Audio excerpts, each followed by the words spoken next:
Perfect time to bring in Martha MacCallum. Martha, I say the Democrats' State of the Union celebrations were premature. What say you? Well, I think everything's premature, as you say. At this point, we're 8 months out. There's a lot that will happen between now and this election. You've got big conventions happening over the course of the summer. And these are very close polls in reality. I mean, when you look at the battleground states, you've got Trump ahead in 2, Biden ahead in 2. So this is going to be a very tight race. And I think that people will make their decisions along the way. But I think that when you look at what happened with Robert Hur yesterday, and you're absolutely right to point out that he was not exonerated. But unfortunately, I think that for most people who don't pay super close attention to this, they're going to say, oh, well, nothing happened with the documents with regard to President Biden.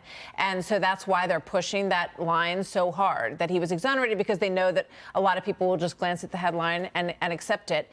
The State of the Union, I think, was a fairly strong night. Everything is relative when it comes to the president, because his performance, you know, he could have a few verbal stumbles, which he certainly did on that night, and come out sort of a winner. The bar is very low in terms of his physical and mental performance on the campaign trail. So, you know, I think we are hunkered down now for a two-person fight, although 18% say that they want another alternative. And certainly that is ground that RFK Jr. will try to expand, especially in the battleground states where he has actually pulled fairly well.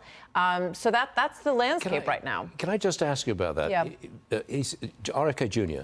He is considering Aaron Rodgers, a quarterback, yeah, that was as his vice president. Jesse Ventura, he asks, amazed? Yeah, I mean, there was a mention of Tulsi Gabbard and Rand Paul that they had turned down the opportunity. So now he's a little bit lower on the list, I guess, with these other individuals. You know, as a Jets fan, it's my understanding that he's going to be on the field in the fall. And I thought I meant like a football field.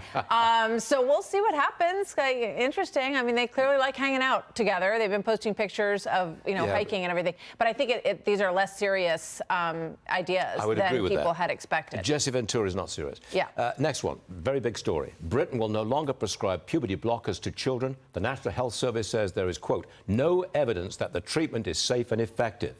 Do you think we'll see the same kind of ban coming to America state by state?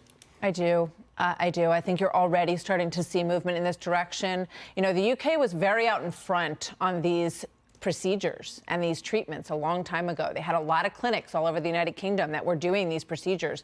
And what we saw is that it became, unfortunately, for a lot of young women in particular, a sort of fad, a trend, which is terrifying, to change your body. This is why we don't allow people under 21 and under 18 to smoke cigarettes and drink alcohol and vote, because they're young and impressionable. And the idea that we have allowed them to do surgical changes to their bodies at these ages is so deeply upsetting as a society, and I think you will see a lot more of this, yes. Quickly, Martha, this is just coming at us. A judge has thrown out 6 counts of charges against Trump in Georgia. Sounds like a win for Trump. Maybe a possible delay. Is it a win for Trump? Yeah, I think you always have to put these cases in their category to remind people this is Georgia. This is the Fani Willis, Nathan Wade case that we've watched play out quite dramatically in soap opera fashion over the last several weeks. So Scott McAfee, the judge there, has to make a decision about whether or not he's going to take Willis and Wade off the case. Today, he made sort of a surprising move by removing 6 of the 41 charges that exist in Georgia. So, but these charges have to do with the RICO statute and the collaboration between the former president and Rudy Giuliani and all of these people. So this is a win for the Trump team for sure. It's a marker along the way, and we'll see what happens next. Martha, we'll be watching you. Thanks. 3 o'clock Eastern time, only on Fox everybody. News, on Good to be The with you. Story. Thanks, Martha. See you.